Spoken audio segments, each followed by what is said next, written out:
Shalom saudaraku yang dikasihi Tuhan Yesus Kristus. Selamat pagi, salam sejahtera untuk kita semuanya. Selamat datang kembali di Renungan Rohani pagi hari ini. Semoga saudara yang terkasih dalam keadaan sehat selalu, kiranya damai dan sukacita Roh Kudus melimpah di dalam hati dan pikiran saudara saat ini. Sebelum kita mulai renungan pagi ini, marilah kita bersama-sama berdoa. Tuhan Yesus, terima kasih sudah membangunkanku pagi hari ini. Terima kasih atas penyertaan dan perlindungan Tuhan. Semua karena karunia Tuhan aku dapat bangun dengan pagi hari ini. Aku menyerahkan seluruh aktivitasku hari ini ke dalam kuasa tangan Tuhan. Jauhkanku dari yang jahat, ya Tuhan. Tuhan Yesus, tolong lindungi dan berkati aktivitasku hari ini. Tolong berkati juga keluarga dan teman-temanku, Bapa Surgawi, oleh karya Roh Kudus. Tolonglah aku untuk menjauhi segala sesuatu yang melukai hati-Mu. Ampunilah segala dosa kami, ya Tuhan. Dalam nama Tuhan Yesus, aku sudah berdoa.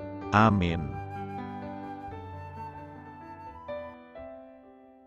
Sahabat saudara rohani, pembacaan ayat emas Alkitab renungan kita hari ini terambil dari kitab Kejadian 50 ayat 15 sampai dengan ayat 21. Ketika saudara-saudara Yusuf melihat bahwa ayah mereka telah mati, berkatalah mereka, "Boleh jadi Yusuf akan mendendam kita dan membalaskan sepenuhnya kepada kita segala kejahatan yang telah kita lakukan kepadanya." Sebab itu mereka menyuruh menyampaikan pesan ini kepada Yusuf. "Sebelum ayahmu mati, ia telah berpesan, beginilah harus kamu katakan kepada Yusuf, ampunilah kiranya kesalahan saudara-saudaramu dan dosa mereka, sebab mereka telah berbuat jahat kepadamu. Maka sekarang, ampunilah kiranya kesalahan yang dibuat hamba-hamba Allah ayahmu." Lalu menangislah Yusuf, ketika orang berkata demikian kepadanya. Juga saudara-saudaranya datang sendiri dan sujud di depannya serta berkata, "Kami datang untuk menjadi budakmu." Tetapi Yusuf berkata kepada mereka, "Janganlah takut, sebab aku inikah pengganti Allah. Memang kamu telah mereka-rekakan yang jahat terhadap aku, tetapi Allah telah mereka-rekakannya untuk kebaikan, dengan maksud melakukan seperti yang terjadi sekarang ini, yakni memelihara hidup suatu bangsa yang besar. Jadi janganlah takut, aku akan menanggung makanmu dan makan anak-anakmu juga." Demikianlah ia menghiburkan mereka dan menenangkan hati mereka dengan perkataannya.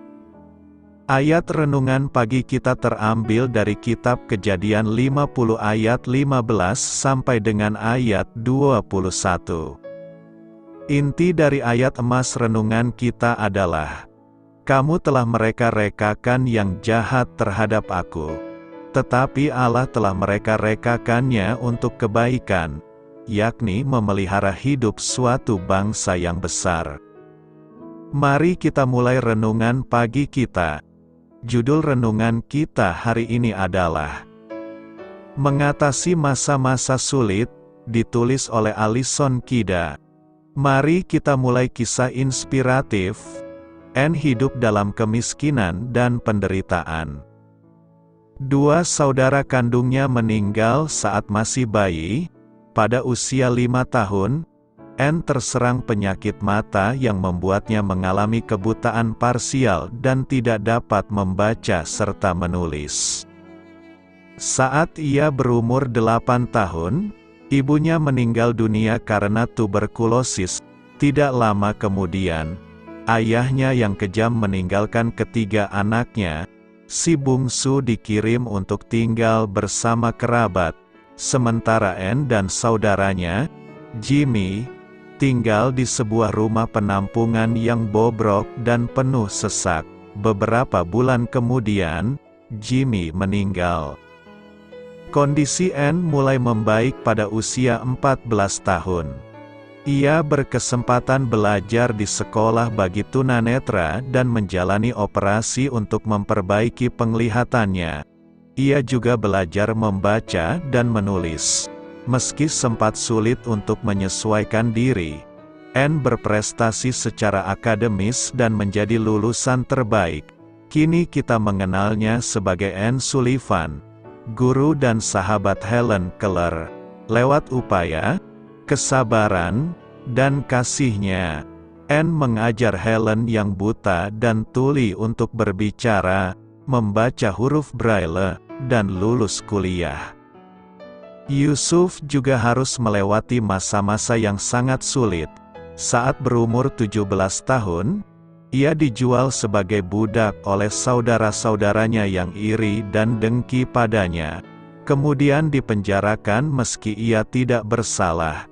Namun, Allah memakai Yusuf untuk menyelamatkan bangsa Mesir dan juga keluarganya dari bencana kelaparan. Kita semua menghadapi ujian dan kesulitan. Namun, sama seperti Allah telah menolong Yusuf dan Anne melewati semua itu dan kemudian memberi dampak dalam kehidupan orang lain, Allah juga sanggup menolong dan memakai kita. Carilah Dia untuk mendapatkan pertolongan dan tuntunan. Dia senantiasa melihat dan mendengar kita. Marilah kita renungkan di dalam hati kita, bagaimana cara Allah menolong Anda melewati pencobaan di masa lalu. Bagaimana pengalaman Anda menolong orang lain yang sedang bergumul. Hal ini patut kamu ketahui. Dalam Kejadian 50, kita melihat keterkaitan dan ketegangan misterius antara tanggung jawab manusia dan kedaulatan Allah. Ketika keberlangsungan hidup anak-anak Yakub terancam, rencana pemeliharaan Allah telah berjalan. Yusuf, yang berhasil mengatasi berbagai pencobaan, berada di tempat yang tepat, pada waktu yang tepat, dan menduduki jabatan yang tepat. Memang kamu telah mereka-rekakan yang jahat terhadap aku, tetapi Allah telah mereka-rekakannya untuk kebaikan, dengan maksud melakukan seperti yang terjadi sekarang ini, yakni memelihara hidup suatu bangsa yang besar. Ayat itu menyelaraskan kejahatan manusia dengan kedaulatan Allah dan memberikan gambaran sekilas dari apa yang kita lihat di kemudian waktu dalam penyaliban Yesus. Khotbah Petrus, pada waktu Pentakosta, mengandung kata-kata berikut, Dia yang diserahkan Allah menurut maksud dan rencananya, telah kamu salibkan dan kamu bunuh oleh tangan bangsa-bangsa durhaka. Tetapi Allah membangkitkan Dia dengan melepaskan Dia dari sengsara maut, karena tidak mungkin Ia tetap berada dalam kuasa maut itu. Mereka-reka yang jahat, Kejadian 50 ayat 20 berkata, Memang kamu telah mereka-rekakan yang jahat terhadap aku, tetapi Allah telah mereka-rekakannya untuk kebaikan, dengan maksud melakukan seperti yang terjadi sekarang ini, yakni memelihara hidup suatu bangsa yang besar.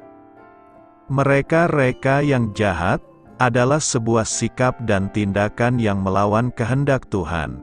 Orang yang suka mereka-reka yang jahat pada dasarnya adalah orang yang tidak beres hubungannya dengan Tuhan. Orang yang suka mereka-reka yang jahat pada hakikinya adalah anak iblis. Dalam nas hari ini, kita belajar dari pengalaman Yusuf tentang orang yang mereka-reka yang jahat kepadanya. Kalimat yang diucapkan Yusuf dalam nas hari ini keluar setelah orang yang dikasihinya, yaitu Yakub, ayahnya, meninggal dunia. Kematian Yakub membuat saudara-saudara Yusuf ketakutan. Mereka mengira Yusuf bersikap baik kepada mereka karena Yakub masih hidup. Mereka takut Yusuf akan membalaskan kejahatan yang telah mereka perbuat kepadanya. Mereka pernah melemparkannya ke dalam sumur kering, lalu menjualnya kepada orang-orang Ismail. Mungkin saat itu Yusuf berteriak meminta tolong atau memohon belas kasihan. Tetapi mereka tidak memedulikan kepedihan Yusuf. Perbuatan mereka sungguh jahat. Kejahatan yang dilakukan saudara-saudara Yusuf membuka penderitaan demi penderitaan bagi Yusuf.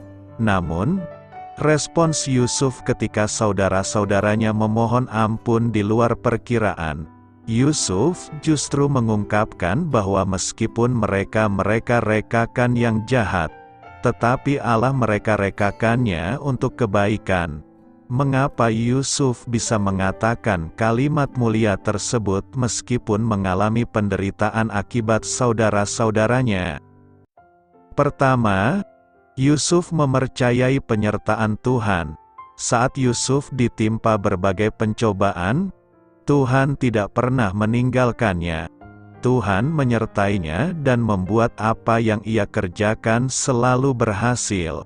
Karena Tuhan, ia akhirnya menjadi orang kepercayaan Potifar, lalu menjadi kepercayaan sipir penjara dan puncaknya kepercayaan Raja Fir'aun di Mesir.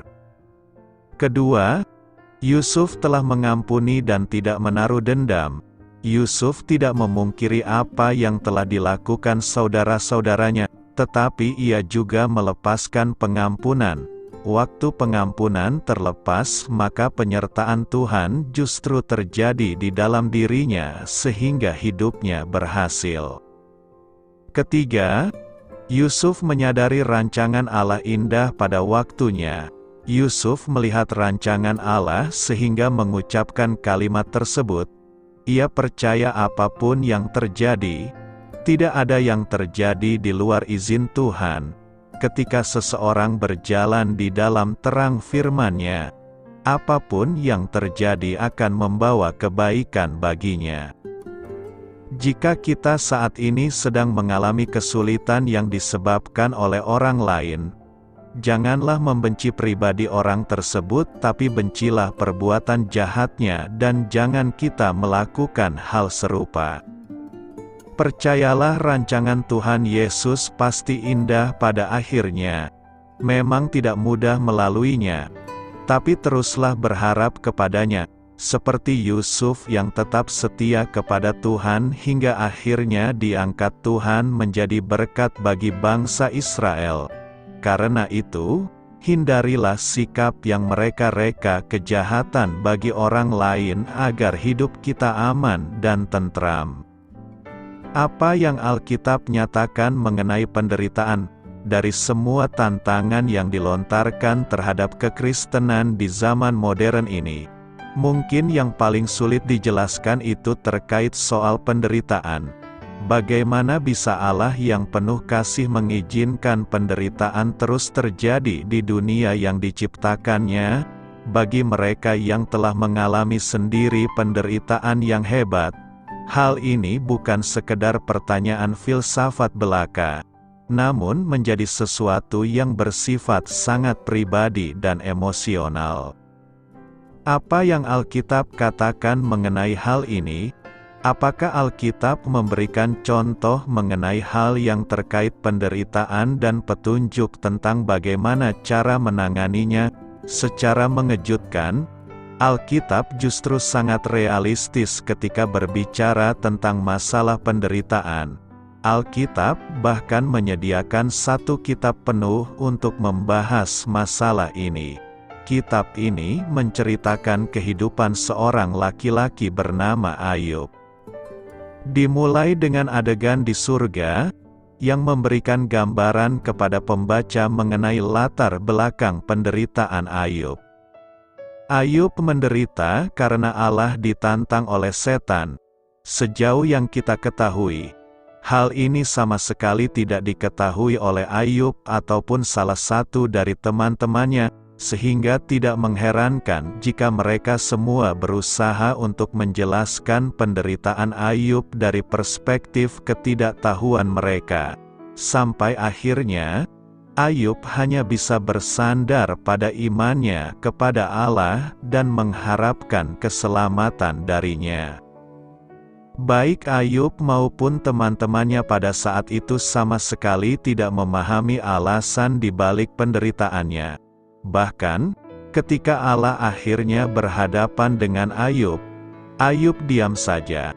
Diamnya Ayub ini bukan berarti meremehkan rasa sakit dan kehilangan yang telah dia pikul dengan penuh kesabaran. Sebaliknya, hal ini menggarisbawahi pentingnya mempercayai tujuan Allah di tengah-tengah penderitaan, bahkan ketika kita tidak mengetahui apa sebenarnya tujuannya. Penderitaan, seperti hal lain yang dirasakan oleh manusia, diizinkan oleh hikmat Allah yang berdaulat. Pada akhirnya, kita belajar bahwa kita mungkin tidak akan pernah mengetahui alasan khusus di balik penderitaan kita. Namun, kita harus percaya kepada Allah yang berdaulat. Inilah jawaban yang sebenarnya untuk masalah penderitaan ini. Contoh lain di dalam Alkitab mengenai penderitaan adalah kisah Yusuf di kitab Kejadian. Yusuf dijual menjadi budak oleh saudara-saudaranya sendiri. Di Mesir, dia didakwa dengan tuduhan palsu dan kemudian dimasukkan ke dalam penjara. Sebagai buah dari penderitaan dan ketabahan Yusuf, oleh kuasa dan kasih karunia Allah, Yusuf kemudian diangkat menjadi pemimpin Mesir, orang tertinggi kedua setelah Fir'aun sendiri. Dia berada di sebuah posisi yang memberinya tanggung jawab untuk menyediakan persediaan makanan bagi bangsa-bangsa di dunia selama masa kelaparan, termasuk keluarganya sendiri dan para saudara yang telah menjualnya sebagai budak. Pesan dari kisah ini terangkum dalam ucapan Yusuf kepada saudara-saudaranya dalam Kejadian 50 ayat 19-21. Memang kamu telah mereka-rekakan yang jahat terhadap aku, tetapi Allah telah mereka-rekakannya untuk kebaikan, dengan maksud melakukan seperti yang terjadi sekarang ini, yakni memelihara hidup suatu bangsa yang besar. Jadi janganlah takut, aku akan menanggung makanmu dan makan anak-anakmu juga. Roma 8 ayat 28 berisi kata-kata penghiburan bagi mereka yang sedang berada dalam kesulitan dan penderitaan. Kita tahu sekarang bahwa Allah turut bekerja dalam segala sesuatu untuk mendatangkan kebaikan bagi mereka yang mengasihi Dia, yaitu bagi mereka yang terpanggil sesuai dengan rencana Allah. Di bawah pemeliharaannya, Allah merangkai setiap peristiwa di dalam hidup kita termasuk penderitaan, pencobaan dan dosa untuk membawa kebaikan bagi kita, baik yang bersifat sementara maupun yang bersifat kekal. Pemazmur Daud mengalami begitu banyak penderitaan sepanjang hidupnya. Hal ini tercermin dalam syair-syairnya yang terdapat di dalam kitab Mazmur. Di kitab Mazmur pasal 22, kita dapat mendengar betapa berat penderitaan yang ditanggung oleh Daud. Allahku, Allahku, mengapa engkau meninggalkan aku? Aku berseru, tetapi engkau tetap jauh dan tidak menolong aku. Allahku, aku berseru-seru pada waktu siang, tetapi engkau tidak menjawab, dan pada waktu malam, tetapi tidak juga aku tenang. Padahal engkaulah yang kudus yang bersemayam di atas puji-pujian orang Israel. Kepadamu nenek moyang kami percaya, mereka percaya, dan engkau meluputkan mereka. Kepadamu mereka berseru-seru, dan mereka terluput. Kepadamu mereka percaya, dan mereka tidak mendapat malu. Tetapi aku ini ulat dan bukan orang, cela bagi manusia, dihina oleh orang banyak. Semua yang melihat aku mengolok-olok aku, mereka mencibirkan bibirnya, menggelengkan kepalanya, ia menyerah kepada Tuhan. Biarlah dia yang meluputkannya, biarlah dia yang melepaskannya. Bukankah dia berkenan kepadanya? Bagi Daud sendiri, masih merupakan misteri mengapa Allah tidak ikut campur tangan dan mengakhiri penderitaan dan kepedihannya. Dia memandang bahwa Allah bertahta sebagai yang Maha Kudus, yang bersemayam di atas puji-pujian orang Israel.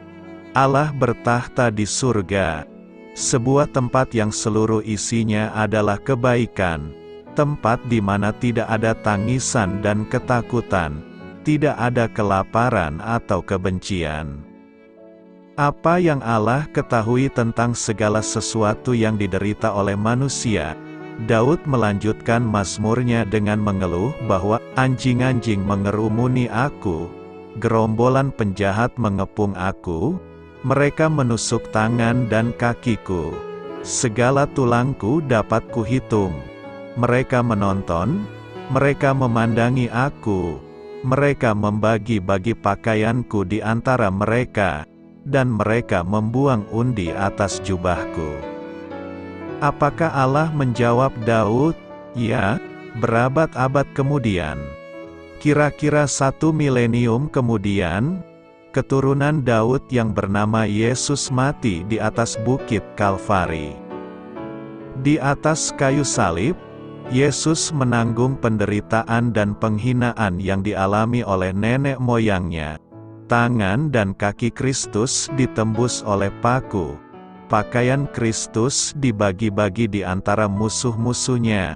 Kristus dipandangi dan dicemooh. Bahkan, Kristus mengucapkan perkataan yang digunakan Daud untuk membuka mazmurnya. Allahku, Allahku, mengapa engkau meninggalkan aku? Yang menghubungkan dirinya dengan penderitaan Daud. Kristus, anak Allah yang kekal, yang di dalamnya berdiam kepenuhan Allah, hidup di dunia sebagai manusia yang telah mengalami kelaparan, kehausan, pencobaan, penghinaan, penganiayaan, ketelanjangan, kehilangan, pengkhianatan, ejekan, ketidakadilan, dan kematian. Oleh karena itu, dia berada di posisi untuk menggenapi kerinduan Ayub. Tidak ada wasit di antara kami, yang dapat memegang kami berdua. Biarlah ia menyingkirkan pentungnya daripadaku, jangan aku ditimpa kegentaran terhadap dia. Maka aku akan berbicara tanpa rasa takut terhadap dia, karena aku tidak menyadari kesalahanku. Faktanya, pengajaran di kekristenan adalah satu-satunya yang secara konsisten memahami masalah kejahatan dan penderitaan. Orang Kristen melayani Allah yang telah hidup di dunia ini dan mengalami luka, pencobaan, kehilangan, penyiksaan, kelaparan, kehausan, penganiayaan dan bahkan hukuman mati.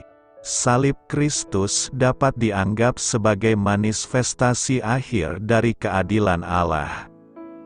Ketika ditanya tentang seberapa besar dia peduli pada masalah kejahatan dan penderitaan, Allah orang Kristen akan menunjuk kepada salib dan berkata, sebesar ini, Kristus mengalami penolakan dari Allah.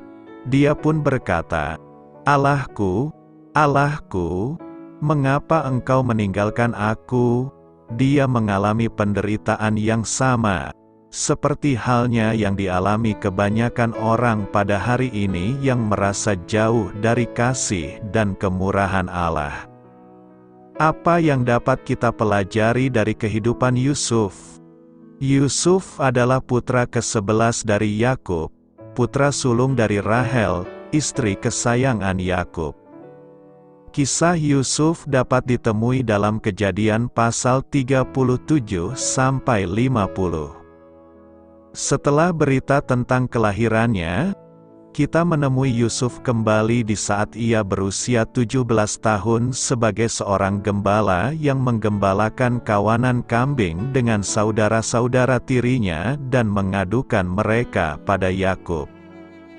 Kita juga diberitahu bahwa Yakub lebih mengasihi Yusuf dari semua anaknya yang lain. Sebab Yusuf itulah anaknya yang lahir pada masa tuanya, dan ia menyuruh membuat jubah yang maha indah bagi dia. Saudara Yusuf tahu bahwa ayah mereka lebih menyayangi Yusuf daripada mereka, sehingga mereka membencinya. Kesenjangan itu diperparah ketika Yusuf mulai menyampaikan mimpinya pada keluarganya, penglihatan bernubuat yang menunjukkan bahwa Yusuf suatu hari akan berkuasa atas keluarganya. Kebencian terhadap Yusuf memuncak ketika saudaranya bermufakat membunuhnya. Ruben, saudara yang tertua, menolak rencana pembunuhan dan menyarankan Yusuf dilempar ke dalam sumur, karena ia berencana kembali dan menyelamatkannya. Namun, ketika Ruben sedang pergi, beberapa pedagang lewat dan Yehuda memunculkan ide menjual Yusuf ke dalam perbudakan. Para saudara menjualnya sebelum Ruben kembali. Para saudaranya mengambil jubah Yusuf dan setelah mencelupkannya ke dalam darah kambing, menipu ayah mereka sehingga percaya bahwa anak kesayangannya telah diterkam mati oleh binatang buas. Yusuf kemudian dijual kepada seorang pejabat tinggi di Mesir bernama Potifar dan pada akhirnya menjadi pengawas rumah tangga Potifar. Di dalam Kejadian 39, kita membaca tentang bagaimana Yusuf unggul dalam tugasnya dan menjadi salah satu pelayan Potifar yang terpercaya dan ia ditugasi mengurus rumah tangganya. Potifar dapat melihat bahwa apapun yang dipegangkan pada Yusuf, Allah mengembangkannya dan membuatnya berhasil. Sayang sekali istri Potifar berusaha menggoda dan merayu Yusuf. Yusuf terus-menerus menolak ajakannya, dengan menunjukkan sikap hormat pada tuannya yang telah mempercayainya begitu banyak dan menerangkan bahwa tidur dengan istri tuannya merupakan kejahatan yang besar dan berbuat dosa terhadap Allah. Suatu hari istri Potifar menarik jubah Potifar dan menggodanya. Yusuf melarikan diri dan meninggalkan jubahnya di tangan istri Potifar. Karena dendam, wanita itu menuduh Yusuf telah memperkosa dirinya, dan Potifar pun menjebloskan Yusuf ke dalam penjara. Berkat Allah mengikuti Yusuf ke dalam penjara, Yusuf menafsirkan mimpi dua tahanan lainnya. Kedua tafsiran ternyata benar terjadi, dan salah satu tahanan dibebaskan dari penjara dan posisinya dipulihkan sebagai juru minuman raja. Sang juru minuman lupa tentang Yusuf dan tidak membahasnya pada sang raja. 2 tahun kemudian, sang raja sendiri mendapat impian yang buruk, dan sang juru minuman mengingat kembali karunia tafsir mimpi Yusuf. Sang raja memanggil Yusuf dan menyampaikan isi mimpinya. Berdasarkan impian Fir'aun, Yusuf bernubuat akan adanya 7 tahun panen raya yang diikuti oleh 7 tahun paceklik di Mesir, dan ia menyarankan supaya sang raja mulai menimbun hasil panen sebagai persiapan. Karena hikmatnya, Yusuf ditetapkan sebagai penguasa di Mesir, orang nomor 2 di bawah sang raja sendiri. Yusuf bertanggung jawab mengumpulkan hasil panen pada tahun-tahun kelimpahan dan menjualnya pada penduduk Mesir dan orang lain pada tahun-tahun kelaparan. Pada tahun-tahun kelimpahan itu Yusuf dikaruniai 2 putra, Manasye dan Efraim. Ketika musim paceklik itu tiba, tanah Kanaan pun terkena imbasnya, dan Yakub mengutus ke-10 putranya ke Mesir untuk membeli gandum. Atas perintah Yakub, Benyamin, putranya yang sulung dan satu-satunya putra Rahel yang tersisa, tidak berangkat. Ketika di sana, mereka menemui saudara yang mereka jual, tetapi mereka tidak menyadarinya. Namun sebaliknya, Yusuf mengenali saudara-saudaranya. Ia menguji mereka dengan tuduhan bahwa mereka sebenarnya mata-mata. Ia memenjarakan mereka selama 3 hari dan hanya melepaskan salah satu dari mereka dengan persediaan secukupnya bagi rumah tangga mereka dan perintah untuk kembali bersama saudara sulung mereka. Karena belum memecahkan identitas Yusuf, para saudara itu merasa bersalah mengingat bahwa mereka menjual saudara mereka di masa lampau.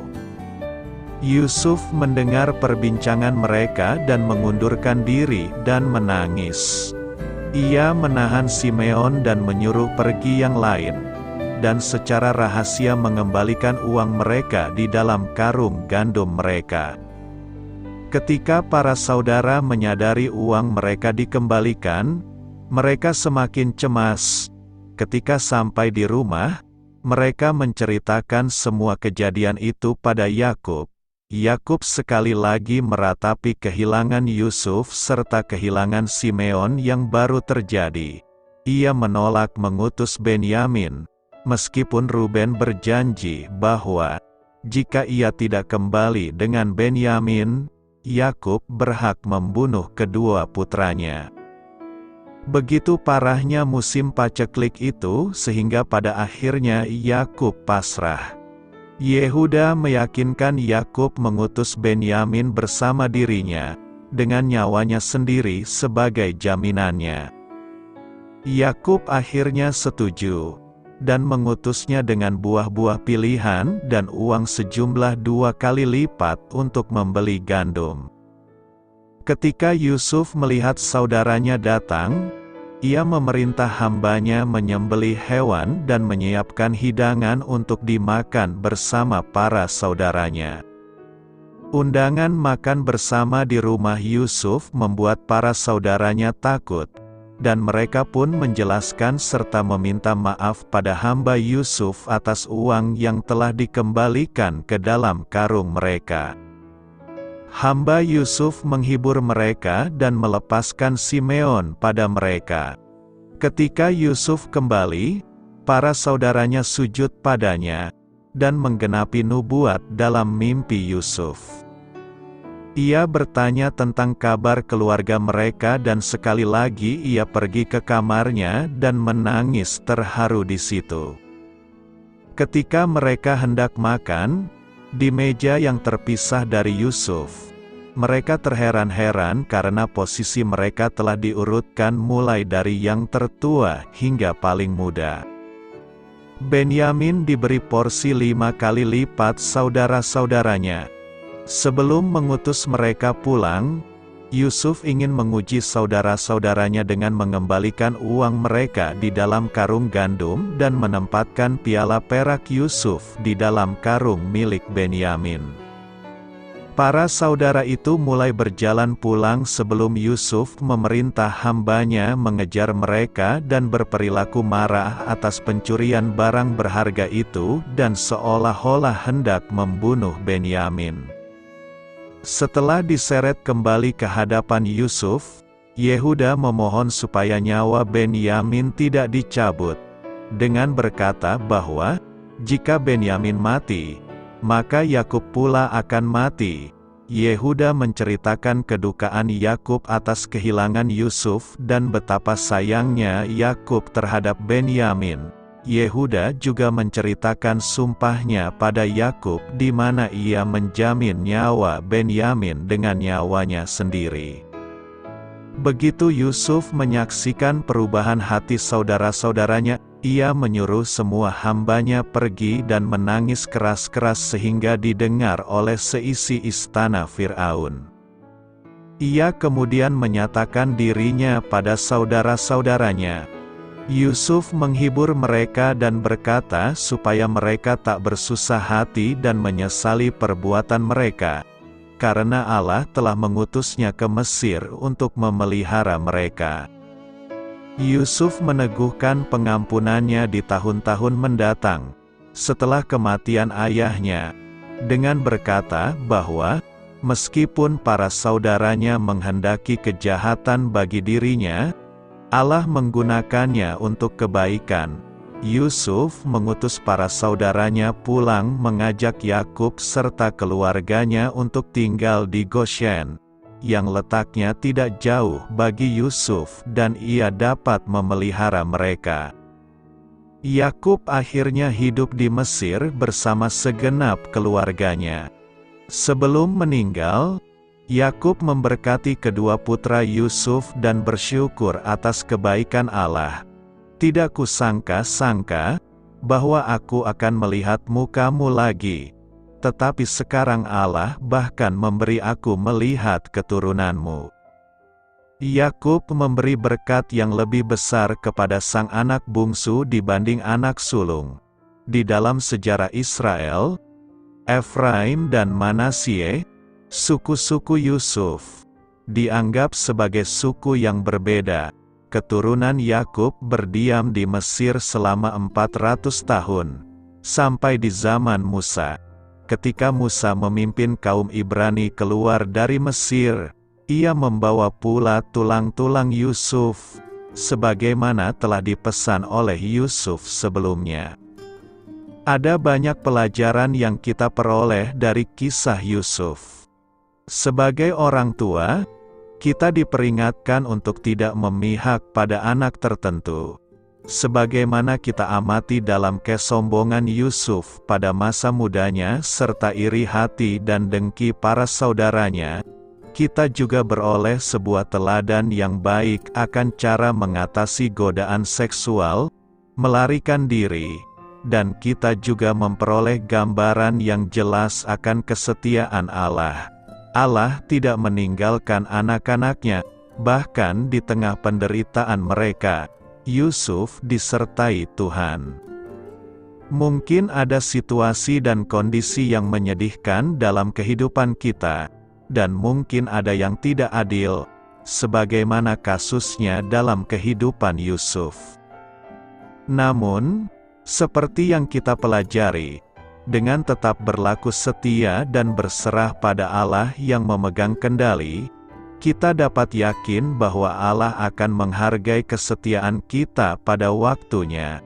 Apakah ada yang berani menyalahkan Yusuf jika ia menolak membantu para saudaranya ketika mereka meminta pertolongan? Sebaliknya Yusuf berbelas kasih, dan Allah menghendaki supaya kita dapat menunjukkan belas kasihan daripada pengorbanan lainnya. Kisah Yusuf menunjukkan bagaimana dalam kedaulatannya Allah bekerja mengalahkan kejahatan dan menggenapi rancangannya. Setelah mengalami semua yang ia alami, Yusuf dapat melihat tangan Allah di balik peristiwa-peristiwa dalam kehidupannya. Ketika Yusuf mengungkapkan jati dirinya pada para saudaranya, ia membahas dosa mereka dengan demikian. Tetapi sekarang, janganlah bersusah hati dan janganlah menyesali diri, karena kamu menjual aku ke sini, sebab untuk memelihara kehidupanlah Allah menyuruh aku mendahului kamu. Jadi bukanlah kamu yang menyuruh aku ke sini, tetapi Allah. Kemudian, Yusuf menghibur para saudaranya dengan memberi pengampunan, dengan berkata, memang kamu telah mereka-rekakan yang jahat terhadap aku, tetapi Allah telah mereka-rekakannya untuk kebaikan. Maksud terjahat manusia tak mungkin menggagalkan rancangan sempurna Allah. Jangan menghakimi. Minggu ini kita memasuki minggu ke-15 setelah Trinitatis. Tema yang akan kita renungkan adalah, jangan menghakimi. tema ini di latar belakang situasi yang rumit dan beragam masalah yang muncul dalam gereja Korintus. Salah satu masalah yang dihadapi gereja ini adalah perselisihan dan pemecah belahannya menjadi beberapa kelompok yang bersaing. Berdasarkan perikope minggu ini dapat dipahami dalam konteks keadaan gereja Korintus pada saat itu. Pertama, soal kepemimpinan dalam gereja. Paulus, dalam ayat-ayat ini, berbicara tentang dirinya dan Apolos sebagai pelayan-pelayan Kristus dan pengurus-pengurus rahasia Allah. Mereka adalah pemimpin dalam gereja dan bertanggung jawab atas pengajaran dan pelayanan. Namun, dalam situasi ini, beberapa anggota gereja mungkin mulai menghakimi atau menilai mereka secara berlebihan, menciptakan konflik dan persaingan di antara kelompok-kelompok yang berbeda.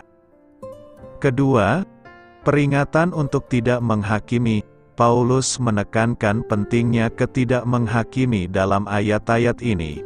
Ia mengingatkan jemaat bahwa hanya Allah yang berhak untuk menghakimi mereka. Paulus menyatakan bahwa ia sendiri tidak menghakimi bahkan dirinya sendiri, karena akhirnya semua orang akan diadili oleh Allah pada saat yang tepat. Ketiga, tujuan utama pelayanan. Paulus mengingatkan jemaat bahwa tujuan utama dari pelayanan mereka adalah untuk menyebarkan Injil, membawa orang kepada keselamatan, dan memuliakan Kristus. Dalam konteks ini, menghakimi satu sama lain hanya akan mengganggu misi ini dan menghasilkan perselisihan yang tidak produktif. Jadi, latar belakang 1 Korintus 4 ayat 1-4 adalah situasi konflik dan perselisihan di dalam gereja Korintus, di mana beberapa anggota gereja mungkin telah mulai menghakimi atau menilai pemimpin gereja mereka secara berlebihan. Paulus menggunakan kesempatan ini untuk mengingatkan mereka untuk tidak menghakimi, karena hanya Allah yang berhak menghakimi, dan menekankan pentingnya fokus pada misi mereka untuk menyebarkan Injil dan memuliakan Kristus.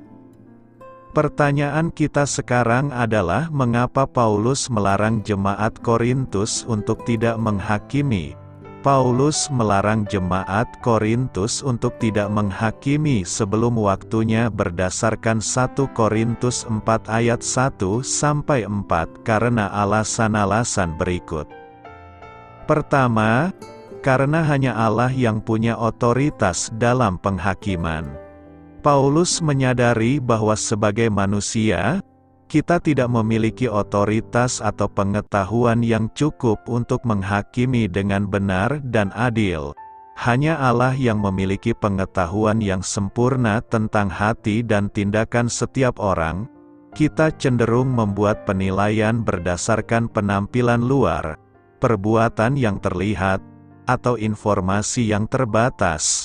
Sementara Allah memiliki pemahaman yang lebih dalam tentang situasi dan niat seseorang. Kedua, waktu penghakiman belum tiba. Paulus menekankan bahwa penghakiman akhir atas setiap tindakan dan hati akan datang pada hari Tuhan. Ini merujuk pada akhir zaman atau hari kiamat ketika semua orang akan diperhadapkan kepada Allah untuk diadili. Hanya pada saat itu segala sesuatu akan diungkapkan dengan jelas, dan setiap orang akan mempertanggungjawabkan tindakannya. Oleh karena itu, menilai atau menghakimi orang sebelum waktunya adalah tidak tepat dan tidak produktif. Ketiga, agar terhindar dari konflik dan perpecahan. Dalam konteks surat ini, Gereja Korintus menghadapi perpecahan dan perselisihan internal. Menghakimi satu sama lain dapat memperburuk situasi ini dan memperdalam konflik. Paulus ingin menghindari perpecahan dan mengajak jemaat untuk menjaga perdamaian dan persatuan dalam gereja. Keempat, agar fokus pada pelayanan dan Injil. Paulus mengingatkan jemaat Korintus bahwa fokus utama mereka haruslah pada pelayanan dan penyampaian Injil. Menghabiskan waktu dan energi untuk menghakimi satu sama lain hanya akan mengganggu misi mereka. Sebagai ganti itu, mereka seharusnya bekerja bersama-sama untuk memuliakan Kristus dan membawa orang kepada keselamatan. Dengan larangan ini, Paulus mengingatkan jemaat Korintus tentang rendahnya manusia dalam menghakimi dan pentingnya mempercayai Allah sebagai hakim yang adil. Dia juga mengingatkan mereka tentang kepentingan untuk menjaga perdamaian dan fokus pada misi mereka dalam melayani Tuhan. Renungkan, apa yang hendak kita renungkan dan lakukan dalam minggu ke-15 setelah Trinitatis ini? Tema, jangan menghakimi, mengandung berbagai pelajaran dan prinsip yang perlu direfleksikan oleh kita sebagai orang percaya. Berikut beberapa hal yang dapat kita refleksikan dari tema ini. Pertama, hanya Allah yang berhak menghakimi kita. Kitab 1 Korintus 4 ayat 1-4 mengingatkan kita bahwa sebagai manusia, kita tidak memiliki pengetahuan atau otoritas yang cukup untuk menghakimi dengan benar. Hanya Allah yang memiliki pengetahuan yang sempurna dan yang berhak untuk menghakimi. Ini mengajarkan kita untuk merendahkan diri dan tidak sombong dalam membuat penilaian tentang orang lain. Kedua, jika kita tidak menghakimi maka akan menciptakan perdamaian. Menghakimi orang lain dapat menyebabkan konflik dan perselisihan. Ketika kita belajar untuk tidak menghakimi, kita membantu menciptakan lingkungan yang lebih damai dan harmonis di antara saudara-saudara seiman dan dalam masyarakat kita. Ini mengajarkan pentingnya menjaga perdamaian. Ketiga, marilah kita fokus pada pelayanan dan pewartaan Injil. Paulus menekankan bahwa fokus utama kita haruslah pada pelayanan dan penyampaian Injil. Menghabiskan waktu dan energi untuk menghakimi orang lain hanya akan mengganggu misi kita dalam melayani Tuhan. Kita harus menempatkan misi kita di depan dan berusaha untuk memuliakan Kristus dalam segala hal yang kita lakukan. Tema, jangan menghakimi, mengajarkan kita untuk hidup dengan rendah hati, menjaga perdamaian, dan fokus pada misi pelayanan dan penyampaian Injil. Karena itu, khotbah minggu ini memiliki prinsip-prinsip yang relevan dalam hidup orang percaya dan dalam interaksi kita dengan sesama. Yusuf menghibur saudaranya. Kejadian 50 ayat 21 berkata, "Jadi janganlah takut, aku akan menanggung makanmu dan makan anak-anakmu juga." Demikianlah ia menghiburkan mereka dan menenangkan hati mereka dengan perkataannya. Dalam nas hari ini kita akan mengerti bagaimana hubungan yang baik antara Yusuf dan saudara-saudaranya diatur setelah kematian ayah mereka. Yusuf tinggal di istana, di ibu kota kerajaan, sedangkan saudara-saudaranya tinggal di Goshen, di kawasan pedesaan terpencil. Namun mereka tetap memelihara saling pengertian yang baik di antara mereka dan saling mengasihi satu sama lain, yang merupakan kehormatan bagi Yusuf dan kepentingan bagi saudara-saudaranya itu. Perhatikanlah, ketika Allah Sang Pemelihara mengambil orang tua melalui kematian, maka harus diambil cara terbaik guna mencegah perbantahan di antara anak-anak. Yang sering terjadi adalah soal pembagian warisan, serta untuk menjaga hubungan saling kenal dan saling mengasihi supaya mereka tetap bersatu meskipun pusat pengikat persatuan itu telah pergi. Terkadang kita melihat dan mengalami bahwa semasa orang tua masih hidup, hubungan kakak adik sebagai saudara kandung selalu tampak akur dan rukun. Namun, setelah orang tua mati, hubungan yang tampak akur dan rukun sebelumnya menjadi pecah dan tercerai-berai. Kakak adik hidup bagaikan musuh yang tidak saling mengenal dan ingin menghancurkan. Masalah warisan menjadi penyebab paling dominan dari perpecahan keluarga pasca kematian orang tua. Di samping pengalaman akan kesalahan masa lalu yang telah terkubur lama di lubuk hati dan di pikiran, namun teringat dan terungkit kembali, menimbulkan rasa bersalah dan ketakutan di pihak yang melakukannya. Kematian Yakub menjadikan saudara-saudara Yusuf takut kalau-kalau tindakan baik Yusuf selama ini karena Yakub ayah mereka masih hidup. Mereka khawatir jikalau Yakub mati, maka Yusuf akan membalaskan sakit dendamnya. Benarkah Yusuf berkata kepada mereka, "Janganlah takut, sebab aku inikah pengganti Allah. Memang kamu telah mereka-rekakan yang jahat terhadap aku, tetapi Allah telah mereka-rekakannya untuk kebaikan, dengan maksud melakukan seperti yang terjadi sekarang ini, yakni memelihara hidup suatu bangsa yang besar. Jadi janganlah takut, aku akan menanggung makanmu dan makan anak-anakmu juga." Demikianlah ia menghiburkan mereka dan menenangkan hati mereka dengan perkataannya. Yusuf tidak mendendam, bahkan menjamin hidup saudara-saudaranya. Hidup dalam persekutuan. Hendaklah kita ingat bahwa kita tidak hidup sendirian. Kita bersama dengan saudara kita yang lain. Karena itu diperlukan penerimaan. Saudara-saudara Yusuf sangat menyadari kesalahan mereka di masa lalu.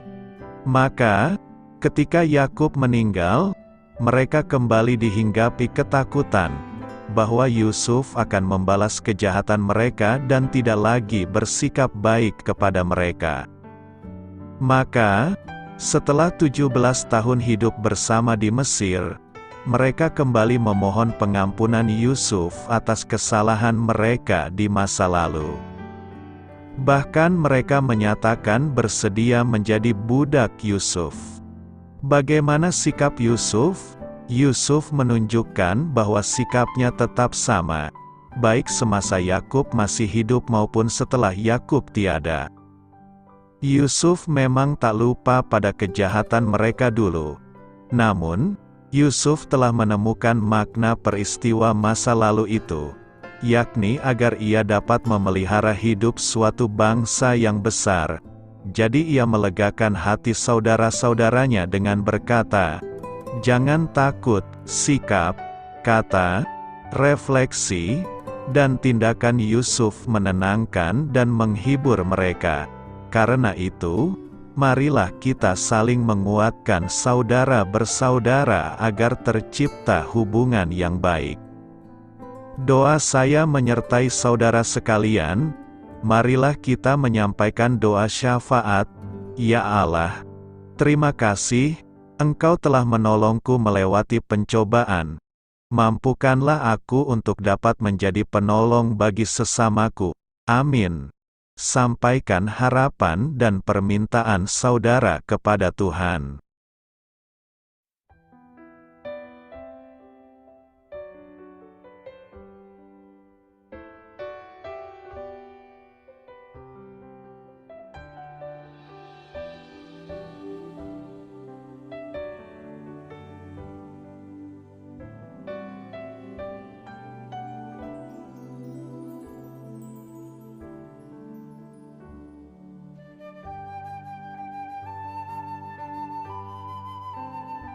Marilah kita renungkan sahabat saudara rohani. Demikianlah renungan firman Tuhan pagi hari ini. Semoga menjadi berkat dalam hidup kita. Dan sebelum kita memulai segala aktivitas kita pagi hari ini, marilah kita berdoa. Selamat pagi Bapa, malam hari telah berganti pagi. Kehidupan baru telah Engkau berikan kembali bagi kami. Bapa Surgawi, tolonglah aku menyadari kebutuhan orang lain, supaya aku dapat membagikan apa yang telah Engkau berikan kepadaku. Pada saat aku membutuhkan, berilah aku keyakinan bahwa Engkau akan mencukupkanku, melalui orang-orang yang mengasihi-Mu, bukan karena kami pantas atau layak, namun karena kasih karunia-Mu kami boleh ada, sebagaimana kami ada di pagi hari ini. Terima kasih Tuhan, atas kesempatan baru yang telah Tuhan berikan kepada kami. Untuk bisa memperbaiki diri agar kami bisa lebih layak di hadapan-Mu. Hari ini kami serahkan semua perkara dan kesulitan yang akan kami lalui ke dalam tangan-Mu. Biarkanlah kami bisa memuliakan-Mu dalam segala aktivitas yang akan kami lakukan. Amin. Biarlah firman Tuhan menjadi pengingat untuk kita semua, bahwa tuntunan dari Roh Kudus akan selalu memberi jalan keluar bagi setiap permasalahan hidup kita, dan memberi kedamaian di hati kita.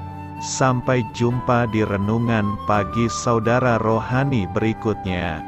Kiranya Tuhan selalu memberkati saudara semua hari ini. Amin. Shalom.